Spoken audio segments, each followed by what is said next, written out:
안녕하십니까 시청자 여러분, 반갑습니다. 항셰입니다. 지금 우리가 살고 있는 세상은 돌고 도는 세상으로 표현할 수 있습니다. 하늘은 뭔가 어떤 행태의 상징하므로 이 행태를 그 운동은 돌고 도는 순환 구조로 나타낼 수 있습니다.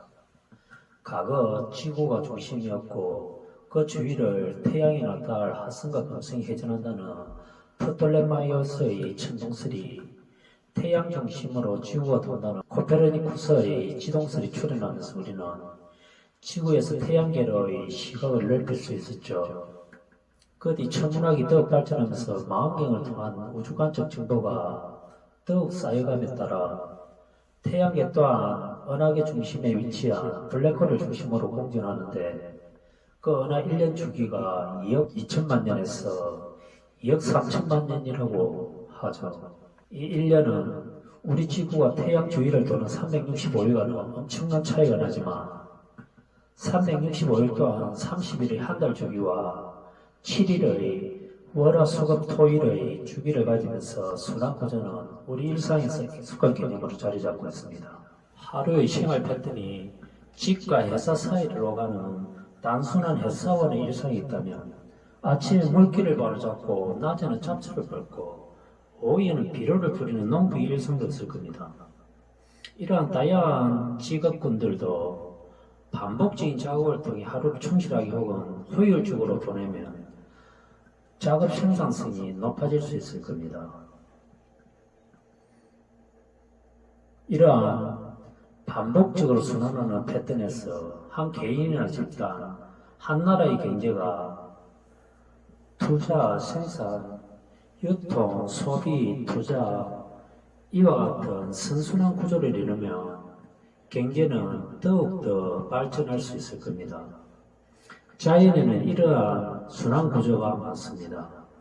여기 보시다시피 적게는 2개에서 많게는 수백 수천 개의 원소들이 모여 순환 구조를 만드는 것을 볼 수 있겠죠. 이 순환 구조 가운데 천부경에서 알 수 있듯이 둘과 셋 혹은 넷의 원소들이 모여 순환하게 되는 구조를 먼저 공부해보죠.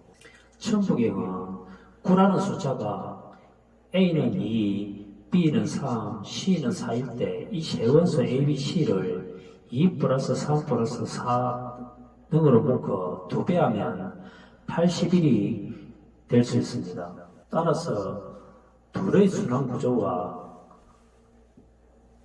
셋의 순환 구조, 넷의 순환 구조를 분석해 보면 81수의 내부에 어떤 수열이 작동하고 있고 어떤 패턴에 81수가 나타날 수 있는지를 알 수 있을 겁니다.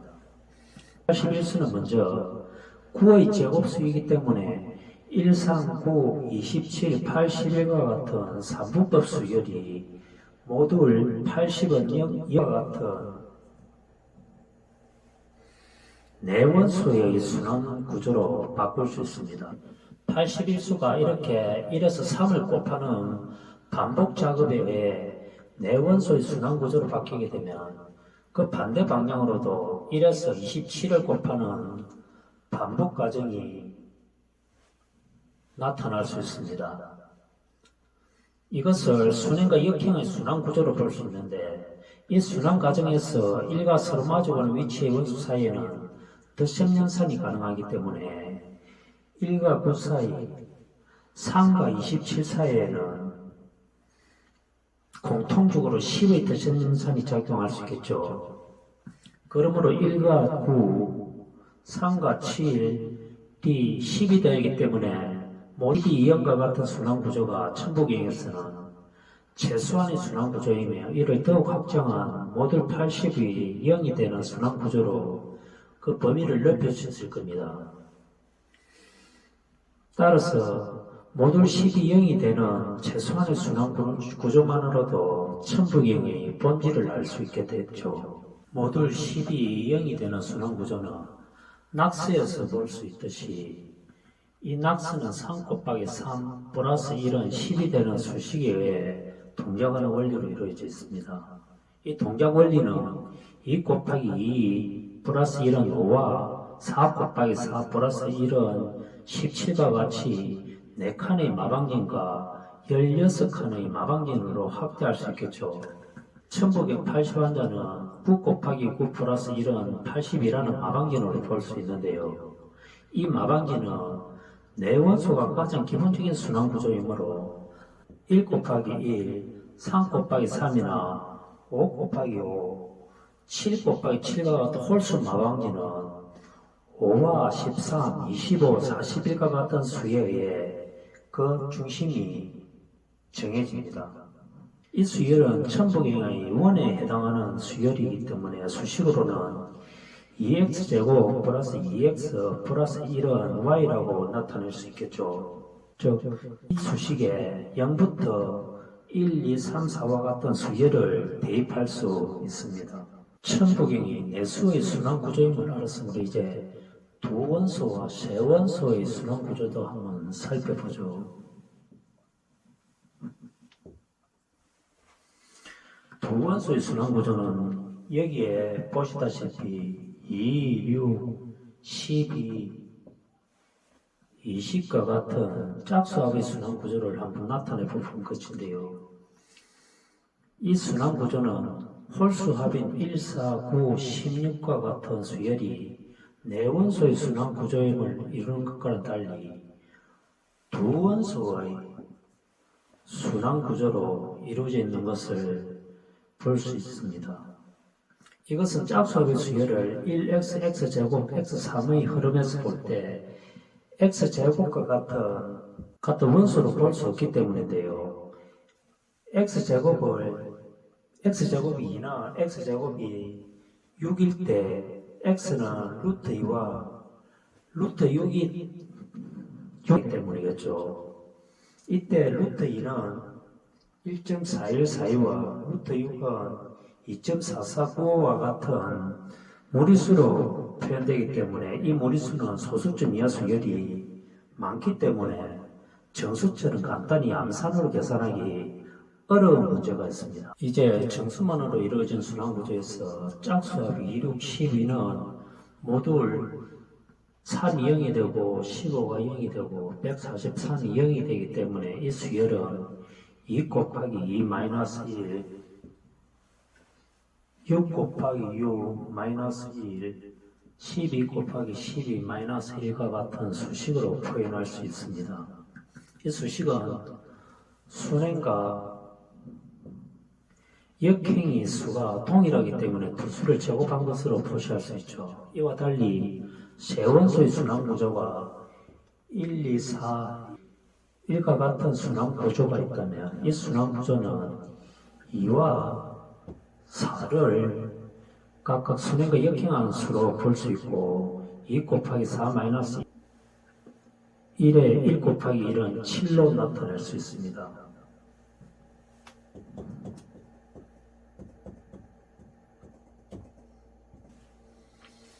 1, 3, 9, 1의 순환구조도 보면 순행의 수 3과 역행의 수 9를 통해 3 곱하기 9 마이너스 1 곱하기 1은 26이 계산될 수 있겠죠. 이렇게 두 원소와 세 원소의 순환구조는 1의 좌우 양측에 위치한 두 수에 의해 순환수식이 구해질 수 있습니다. 그런데 두 원소와 네 원소 사이의 순환구조에는 이처럼 1, 5, 11, 19와 3, 7, 13, 21의 두 수열과 3, 8, 15, 24와 5, 10, 17, 26의 두 수열을 발견할 수 있는데요. 이 네 수열은 짝수합의 수식 x제곱 플러스 x 이거와 홀수합의 수식 x제곱을 플러스 1 마이너스 1로 했을 때 계산된 수열입니다. 즉 x제곱 플러스 x 마이너스 1은 1, 5, 11, 19로 나타나고 x제곱 플러스 x 플러스 1은 3, 7, 13, 21로 나타나며 x제곱 마이너스 1은 3, 8, 15, 24이고 x제곱 플러스 1은 5, 10, 17, 26의 수열이 됩니다. 이렇게 두 원소와 네 원소의 순환구조에는 네 가지 수열이 존재하고 이 네 수열의 쌍이 짝수합과 홀수합의 순환구조를 만든다고 볼 수 있습니다. 이 네 수열을 각각 E11과 E13, O8과 O10으로 구분해보죠. 이 네 가지 수열 E11과 E13, O8과 O10은 이 수열 안에 서로 겹치지 않는 수 11과 13, 8과 10을 사용하여 표시해봤는데 이 네 수열은 최근 인기 드라마 오징어 게임에 등장하고 있죠. 오징어 게임에서 최종 상금액인 456억 원은 456과 455로 분리해볼 수 있는데 이 수들은 8 곱하기 57, 5 곱하기 91 플러스 1이 1, 24 곱하기 19, 35 곱하기 13 플러스 1, 7 곱하기 65 플러스 1의 관계가 성립하는데 이 수들 사이에는 8, 24, 35와 5, 65, 5, 19와 7, 13, 57, 91의 네 묶음의 수열을 분류해 볼 수 있습니다. 따라서 첫 번째 묶음의 수열은 이 8에 해당하고 두 번째 묶음의 수열은 이 10, 세 번째 묶음의 수열은 이 11, 네 번째 수열의 묶음은 이 14, 이와 같이 수열로 볼 수 있겠죠. 우연의 일치일지 모르겠지만 원과 삼각형, 사각형을 합친 오징어 게임에서 이러한 수열이 발견된 것은 깊은 여운과 놀라움이 따르게 됩니다. 천부경의 원방각에 관한 내용이 오징어 게임을 통해 전 세계인들에게 각인되고 깊은 인상을 남긴 것은 천부경 철학과 사상 수학이 세상에 나올 시기임을 짐작케 합니다. 원과 삼각형, 사각형의 기하 구조에서 122와 133, 144의 상징적인 숫자가 나타나게 되고 이 수들은 122가 50에 속하고 133이 E13이며 144가 홀수 합이기 때문에 이 세수는 결국 천지인의 순환 구조라고 볼 수 있습니다. 이 세수의 순환은 먼저 11 곱하기 11 플러스 1은 122는 1, 11, 121, 111, 1과 같은 내수의 순환이 바탕이 되고 11 곱하기 12 플러스 1은 133은 1, 12, 11, 132, 121, 122, 1과 같은 6수의 순환이 바탕이 됩니다. 이 두 수는 1에서 11을 곱하거나 1에서 11을 곱하면 이와 같은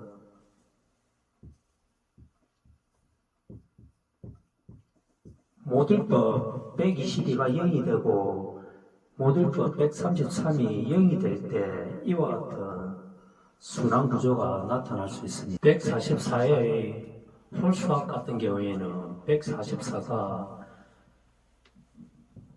11 곱하기 13 플러스 1로 나타날 수 있기 때문에 13과 11은 순행과 역행의 수로 볼 수 있죠. 그러므로 1에서 11을 곱하고 13을 곱하면 순행과 역행하는 순환 구조가 나타날 수 있습니다.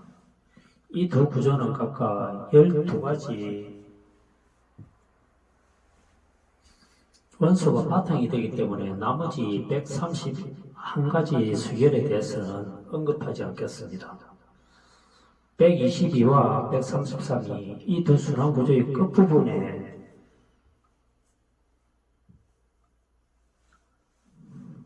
나타나는 것도 원과 각과 박이 서로 분리된 것이 아닌 서로 연결되어 있음을 짐작할 수 있습니다. 이렇게 원방각이 서로 연결된 것은 순환 구조뿐만 아니라 삼분법 피라미드 구조에서도 볼 수 있습니다. 삼분법의 피라미드 구조의 좌우 양측과 중심 부위에는 원과 방, 각의 수열이 위치해 있고 이 연장선상에서 122, 133, 144의 수열이 나타날 수 있습니다. 따라서 5와 7, 9의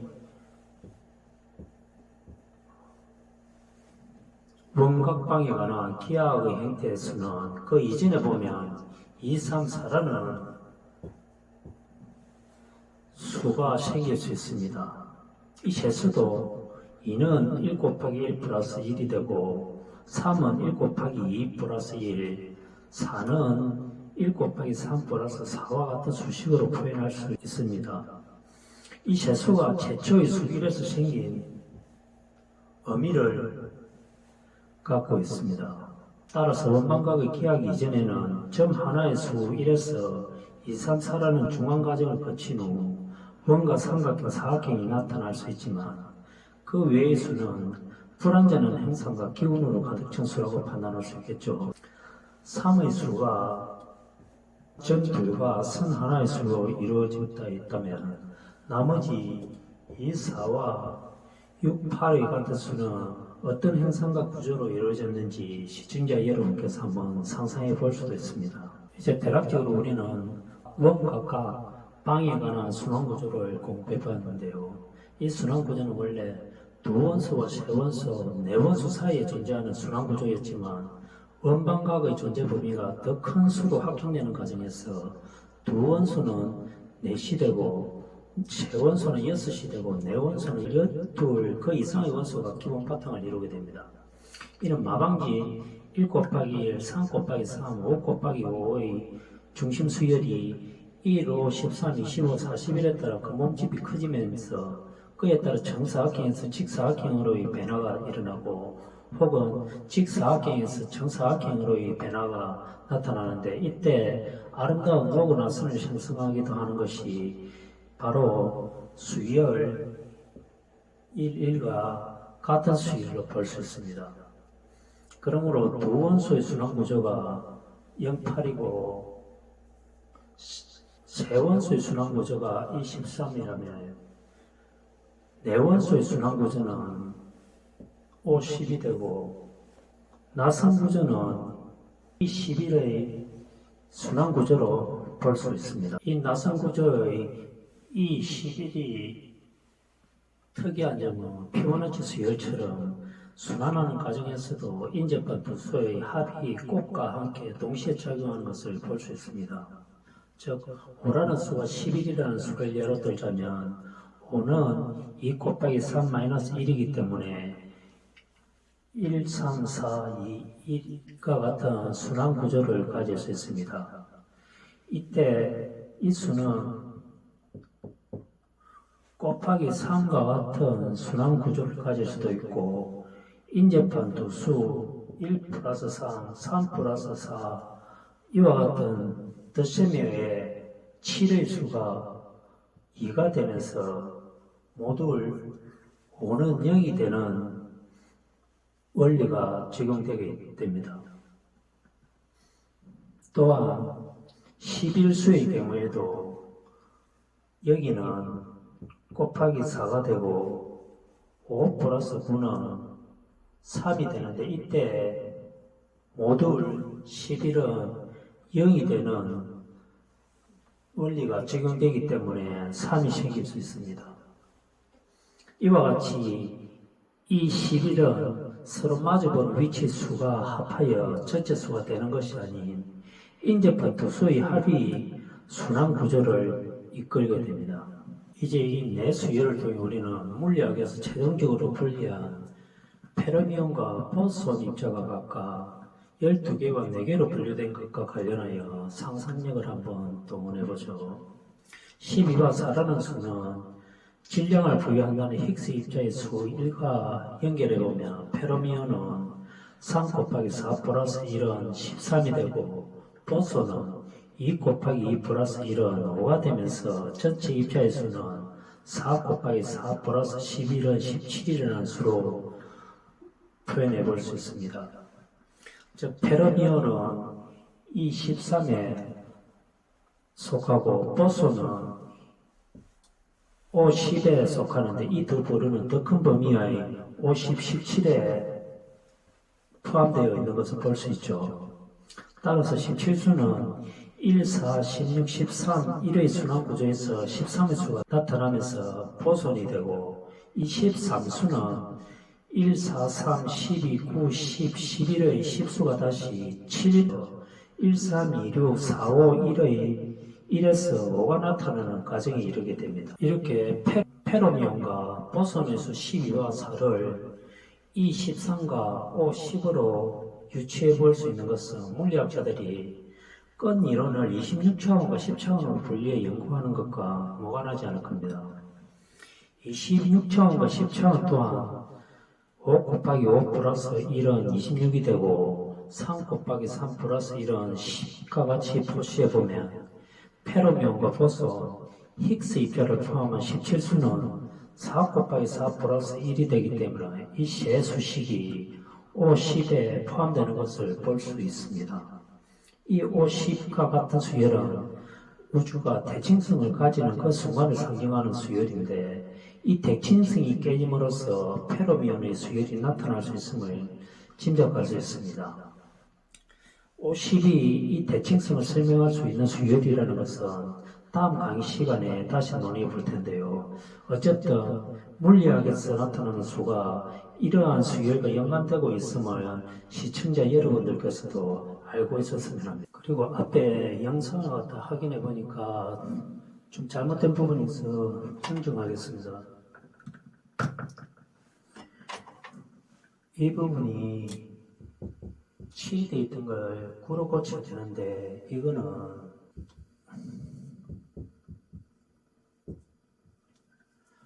이 부분 13이 나와야 맞습니다.